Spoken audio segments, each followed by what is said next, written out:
আজকে আমাদের এখানে চন্দননগর জগদ্ধাত্রী পুজোর পঞ্চমী। তো আজকে সানডে পেয়েছি, ছুটি পেয়েছি, তাই আর বাড়িতে বসে থাকা যায়। আমি আর আমার ফ্রেন্ড মিলে বেরিয়ে পড়েছি ঠাকুর দেখতে।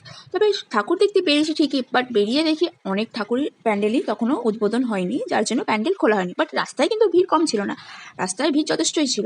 তো স্টেশন থেকে নেমে ফার্স্টে এই ঠাকুরটা দেখলাম। ফার্স্ট প্যান্ডেলটা দেখেই মন ভরে গেল। প্যান্ডেলটা খুব সুন্দর করেছে, ভালো লাগছে, খুব সুন্দর দেখতে লাগছে প্যান্ডেলটা। বাইরেটা ভিতরটা দুটো জায়গায় খুব সুন্দর লাগছে। একভাবে তাকিয়ে থাকলে পুরো প্যান্ডেলটাই মনে হচ্ছে যেন ঘুরছে। আর এখানে দেখো, এবার দেখো এখানে প্রতিমা, মাকেও খুব সুন্দর লাগছে দেখতে। এখানে দেখো চন্দননগরে আলোর খেলা শুরু হয়ে গেছে। আলোর সহ চন্দননগর কত ঝলমল করছে, কত সুন্দর লাগছে। প্যান্ডেলে ঢোকার ঠিক আগের মুহূর্তে এখানে দেখলাম সিংহমামা দাঁড়িয়ে গর্জন করছে, আর এখানে হাতি ড্রাম বাজাচ্ছে। এবারে প্যান্ডেলে ঢুকে দেখি প্যান্ডেলটা অলমোস্ট রেডি হয়ে গেছে। প্যান্ডেলটাও বেশ সুন্দরই করেছে, বাট ঠাকুর তখনও রেডি হয়নি, ঠাকুরকে সাজানো চলছে। বাট দেখো তাও ভিড় কত। এবারে চলে আসি তৃতীয় প্যান্ডেলের দিকে। এই প্যান্ডেলটা পুরোপুরি রেডি হয়ে গেছিল, আর ভিড়ও হয়েছিল প্রচুর। এই প্যান্ডেলটা বাউল গানের ওপর বেস করে করেছে, আর প্যান্ডেলটার ভিতরে অনেক নানা ধরনের কবিতা লেখা রয়েছে। বেশ ভালোই লেগেছে প্যান্ডেলটা, দেখো বেশ একটা বাংলার ঐতিহ্য ধরে রেখেছে এই প্যান্ডেলটা।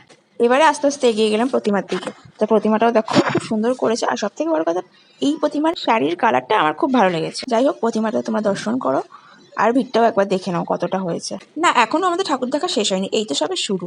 এবারে এই প্যান্ডেলটা দেখি চলো। তো দেখো প্যান্ডেলটা বেশ চকমক চকমক করছিল, একটু বেশ মানে ঠিকঠাক টাইপের হয়েছে প্যান্ডেলটা। একটা জাহাজের ভিতরের দৃশ্যটাকে ওরা তুলে ধরতে চেয়েছে। তো এই প্যান্ডেলটাও ভালো লেগেছে। পুরো প্যান্ডেলটা জুড়ে অসংখ্য কাজ রয়েছে। আর এবার চলো প্রতিমা দর্শন করি। তো প্রতিমাটাও দেখে নাও তোমরা।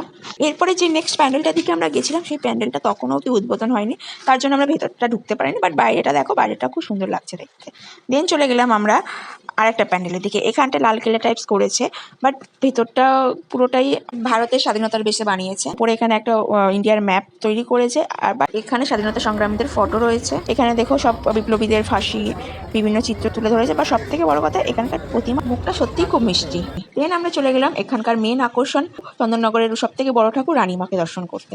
তো আমরা তো দর্শন করে নিয়েছি, এবার তোমরাও দর্শন করে নিও, আর সাথে বলতে ভুলো না কিন্তু, জয় রানীমার জয়।